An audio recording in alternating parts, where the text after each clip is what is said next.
I think before then we're going to have a very, very big announcement to make, like as big as it gets, and I won't tell you on what, but it's going to, and it's very positive. I'd tell you if it was negative or positive. I can't keep that out.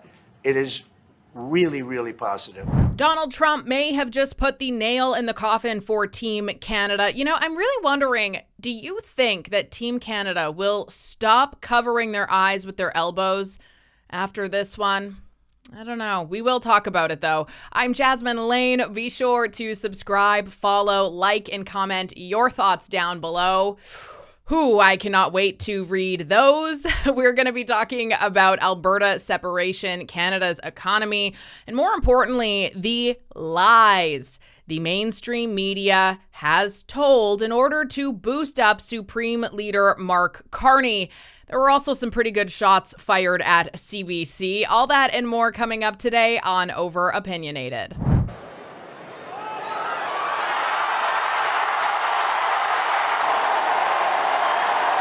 First things first, we have a new pope. That was actually a rather short conclave, or at least it felt like it. Cardinal Robert Prevost is the new pope. He's actually a Chicago native and is the very first American pope. So, I mean, hey, there goes all of the people in the comment sections who are like, the whole world is rejecting America.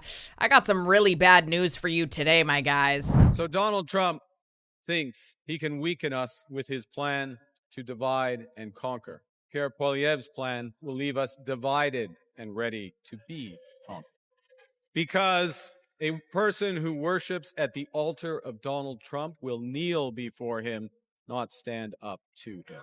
And above all, for your leadership. You're a transformational president, focus on the economy with a relentless focus on the American worker, securing your borders, ending the scourge of fentanyl, and other opioids, and securing the world. I gotta be completely honest, liberal Canada is just making zero sense to me right now because, you know, Mark Carney won an election on, I'm gonna stand up to Donald Trump. When Donald Trump stands up to him, though, Mark Carney is silent. Guardrail or the yardstick seemed to be don't get Zelensky. That didn't happen. Right. Yeah. And I think that everybody, to the Premier's point, leaves yesterday's interaction with some optimism and hopefulness that things will get better. The bad, of course, is that we still have tariffs. Not that we were expecting an outcome of that yesterday, but there's a real economic pain associated with that a lot of people are feeling intimately. So that's the bad.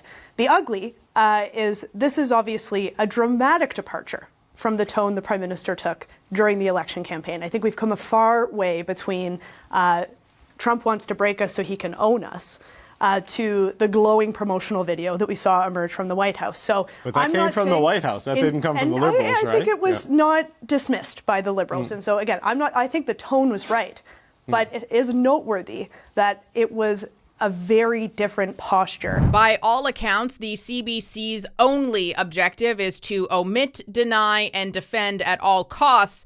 And fair, because if they stop doing that, well, they're probably going to be having to pinch the pennies like the rest of Canadians, which we will get into here. But I did think it was funny that one point, it came from the White House, though. It's so funny you say that, Mr. Cochrane, because the Liberal Party also made one.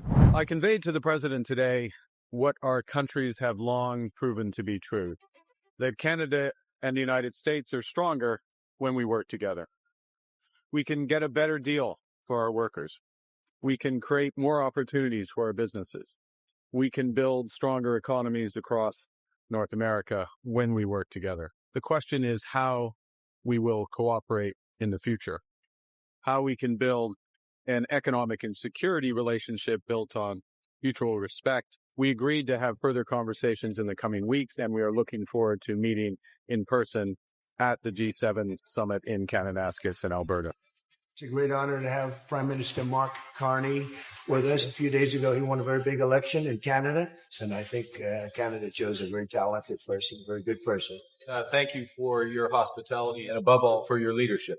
You're a transformational president, and I've been elected to transform Canada with a similar focus on the economy, securing our borders. And the history of Canada and the U.S. is we're stronger when we work together, and there's many opportunities to work together. I look forward to finding those areas of mutual cooperation. Well, during Donald Trump's visit with Mark Carney, he said that they have the biggest announcement, possibly the biggest announcement of all time for the United States. And Mark Carney, looked pretty weaselly as per usual while he was saying this, and in his mind thinking, crap, we don't got anything for the Canadians. I hope they don't pay attention. Don't worry, we have the CBC though. So this was Donald Trump's big announcement today, and just brace yourselves because I'm about to go off. The deal includes billions of dollars of increased market access for American exports, especially in agriculture, dramatically increasing access for American beef, ethanol, and virtually all of the products produced by our great farmers. And our Secretary, as you know, of Agriculture is here. Brooke, thank you very much for being here.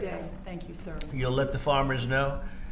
In addition, the UK will reduce or eliminate numerous non-tariff barriers that unfairly discriminated against American products. But this is now turning out, I think, really to be a great deal for both countries because it'll be really great for the UK also. So they're opening up the country. Their country is a little closed, and we appreciate that.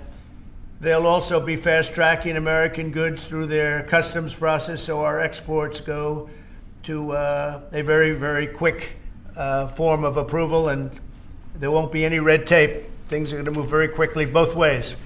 The final details are being written up in the coming weeks. We'll have it all very conclusive, but the actual deal is a very conclusive one. We think just about everything's been approved. So good for both countries, and we'll also receive new market access for American chemicals, machinery, and many other industrial products that weren't allowed, and they'll end up getting products that they'll be able to price, and if they like them better and we make great products, they'll be buying those products, but they were not available in the UK. Furthermore, in a historic step, the deal includes plans that will bring the United Kingdom into the economic security alignment with the United States. That's the first of its kind. So we have a big economic security blanket, and that's very important. And we feel very, very comfortable with that because it's been a great ally, truly one of our great allies.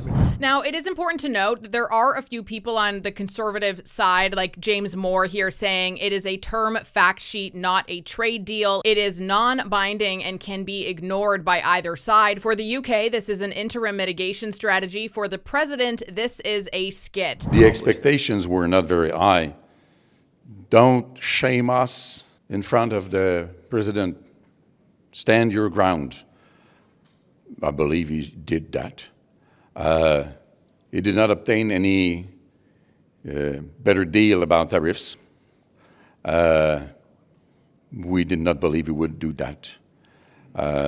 He did not obtain the president from keeping this stupid idea of the 51st state alive. Don't you worry. Before I go off here, Melanie Joly says that it was a huge success, the meeting that Mark Carney had with Donald Trump nonetheless. And therefore, that relationship is key.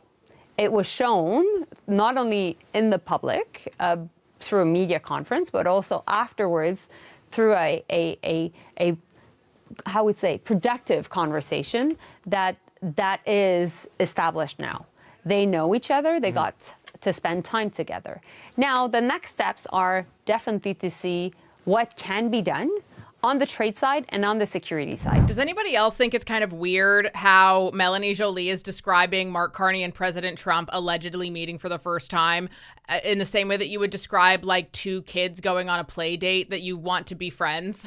Like, it was so bizarre. But here's the thing, though. Let's just read this from Donald Trump, where he says, the agreement with the United Kingdom is a full and comprehensive one that will cement the relationship between the United States and the United Kingdom for many years to come. Because of our longtime history and allegiance together, it is a great honor to have the United Kingdom as our first announcement. Many other deals which are in serious stages of negotiation to follow.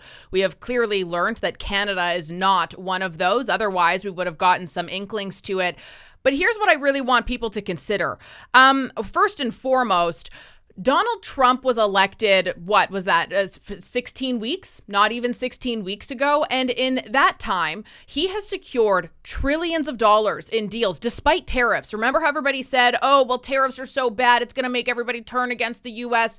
I hear this all the time from liberal Canada, and I'm like, bro, you seriously need to scroll past the first page on Google. And that is exactly why the media machine is one of the biggest problems that we have here in Canada. Top Business Group warns Carney's net zero push spells disaster for Canada's economy. But the coverage of that story depends entirely on where you look, because some outlets like the CBC will say that, Mark Carney, oh, he's a climate hero, while others say that he's totally tanking our economy, which is exactly why I personally have been using ground news for quite some time, because it shows you how every major story is being reported across the political spectrum, left, center, right, so that you're not trapped in one narrative and you can actually get the whole picture. With ground news, I checked out this story using their bias checker and my news bias features, and yep, the media spin is certainly very, very real. So for example, here you can see that over 20 sources reported on this story. And when you scroll down, you can see the different headlines from left, right, and center. Right-leaning sources are saying that, top business groups are warning Carney's net zero push because it spells disaster for Canada's economy, while left sources are just saying that CEOs are calling on Carney to take action. Ground News also highlights what you're not seeing with their blind spot feature, so you can catch the stories that are being buried by your usual sources. If you want to stop being manipulated by the headlines and start seeing the whole picture, go to ground.news/Jasmine, or you can also scan the QR code on the screen here to get 40% off their Vantage plan. That's unlimited access and worldwide coverage and perspective. Use my link in the description or the QR code on the screen to get a discount for a limited time. And if you care about the truth, which we do here on Over Opinionated, this is definitely a tool you want in your back pocket, because the liberal media here is telling you that everybody hates Trump, everybody's against Trump, and Mark Carney is an economic genius. He's a superhero. He's the best thing to ever happen to Canada. He's going to unleash Canada's economy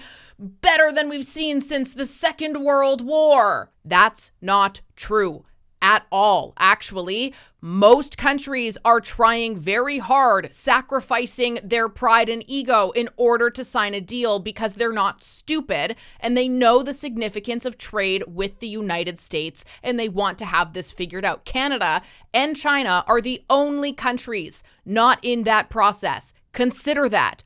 Deeply reflect on that and what that could mean. But Canada is not in this position because of Trump. Canada is in this position because of failed leadership through and through. In fact, here's some proof to that. According to the Human Development Index, Canada, which by the way was once sitting at number 1 on the list, is now sitting at number 16 on the list. And that isn't because of, oh, wow, well, our healthcare is just crazy. There's all these crazy things happening. That is because of the economy. That is because of your life being impacted negatively because of the economy. And so I want to throw this back to Top Business Group warns Carney's net zero push spells disaster for Canada's economy. The net zero climate agenda, coupled with big government and regulatory overreach, has proven itself to be disastrous, warned the coalition of concerned manufacturers and Business Canada. And according to that same coalition, here is their letter that they wrote on April 29th.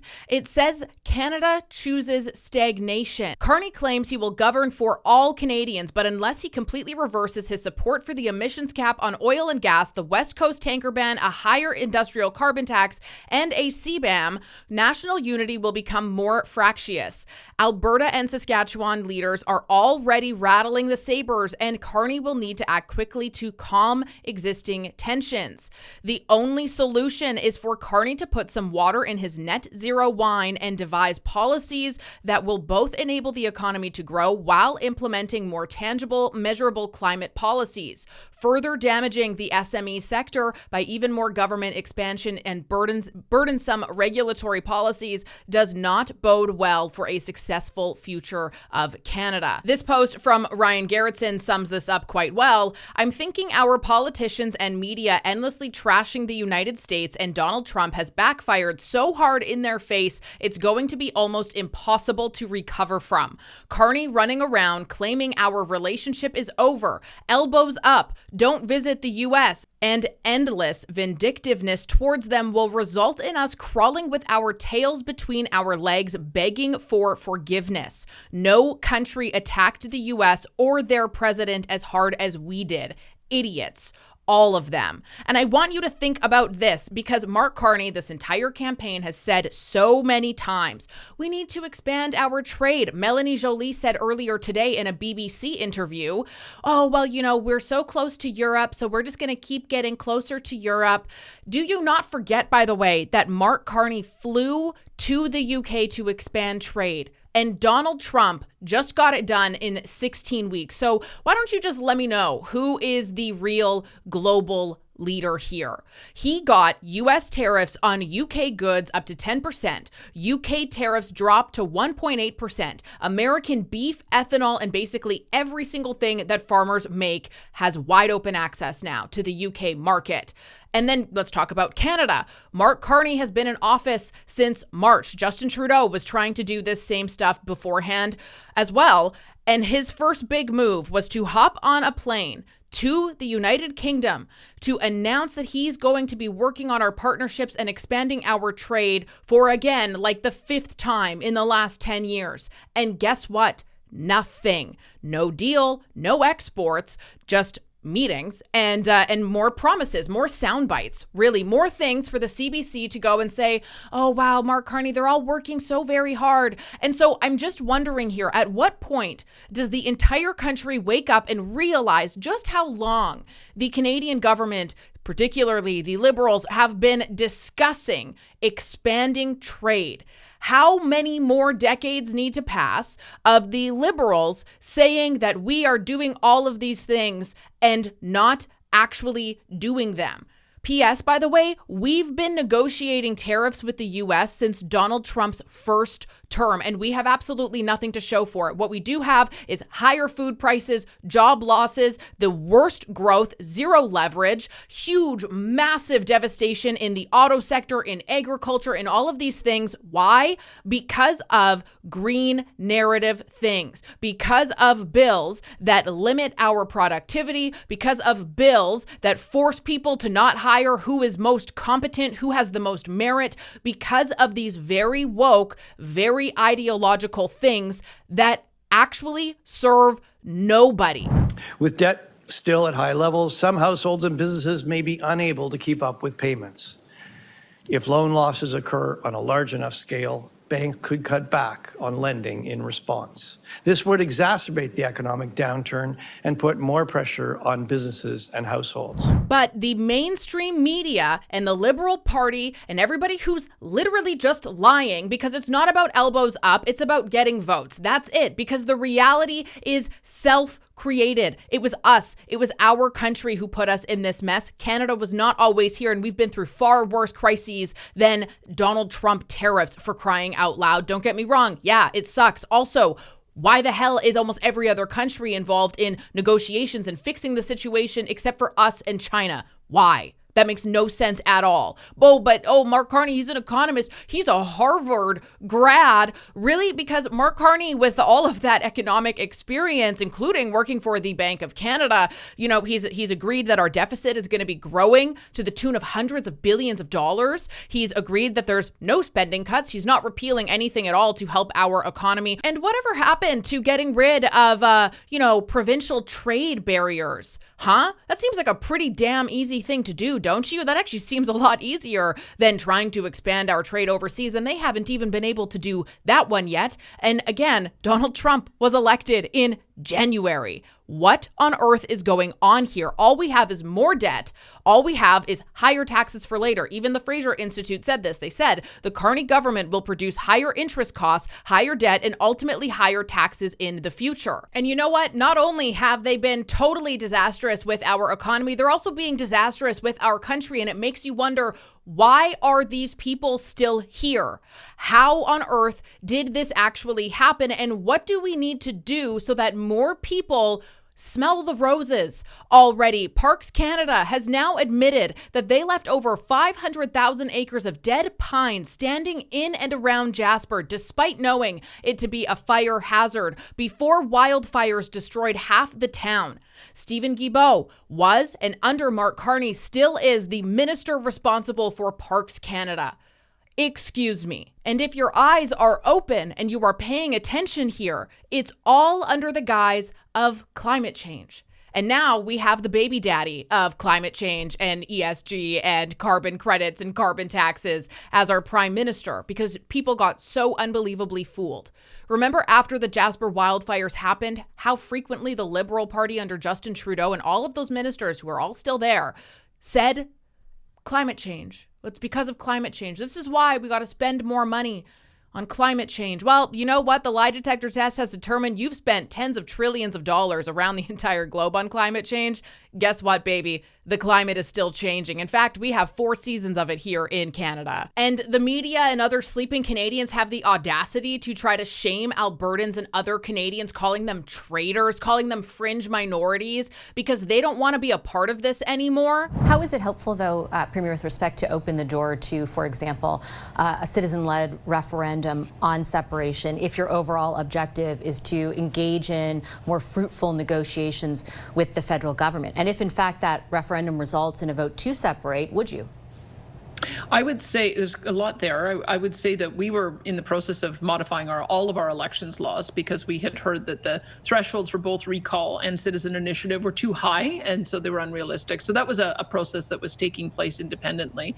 It may well be that this is an issue around autonomy is the first one that garners enough signatures to be put to the people. But I would say my job is to look at what we see in the world out there. We've got 30 to 40% of Albertans polled saying that they are dissatisfied with the country to the point where they would consider it. And my job is to try to bring those numbers down. That's what I'm doing. That's why I have been told by my caucus and by the people that I speak with to give this new prime minister a chance to see if we can get to a deal. And that's what I intend to do, is to go into those discussions in good faith and hope that we can get to a resolution and a meeting of the minds. Isn't the easiest way to quell that sentiment to say it won't happen? Well, I think you can see that if there isn't an outlet, it creates a new party. In Quebec right now, the Parti Québécois is polling highest of the provincial parties, and we also see that the Bloc won a significant number of seats. I don't want to see that happen. I want to see us identify the issues that matter to people. Let's not demonize people. Let's acknowledge that the feelings that they have a root, and the root is in the way Alberta has been treated for the last 10 years by the Liberals. So that's genuine, and I'm being very direct with the Prime Minister and saying if we can solve some of these things, I think that will bring the temperature down, and that's what I'll continue to do. It is really just something out of this world to see the way in which conservative and just normal thinking Canadians with brains have been painted and villainized by people, and it's not because of facts, it's because of money. That's the only reason why. And Canada has, by all accounts, been such a test subject for so many of these failed things. And then again, because people don't want to lose their jobs because they've done a bad job, they use the money to make sure that they're able to make more money, right? By spreading propaganda, by having these CBC panels, by having unbelievably biased state-funded media. It is just filthy. I don't even know how else to describe it. It is so filthy. Because conservatives are painted as these terrible people, huge threats to democracy, by other people who don't even realize that you have globalists, people who don't even like your country, people who haven't lived in your country for years, who are calling the shots and running the show at your demise. And you're going to feel that. We all will. We already are. And it's not looking very bright here. And the Conservative Party and its supporters, all of us, we were painted in such an awful light. not because we're bad people, not because we're traitors, not because, we're magats, but because we were calling out the destructive things happening in our country because we actually really love our country and we miss our country. We miss what home used to feel like. And we want to go back to that because there's still time to be able to go back to that. Thank you for coming to my TED Talk. I'm Jasmine Lane. This is Over Opinionated. Subscribe, like, follow, comment. I don't know, all the stuff that helps this content go out more on YouTube before Mark Carney decides to ban all of us independent medias who he does not like for saying the things that he does not approve of. I will talk to you tomorrow.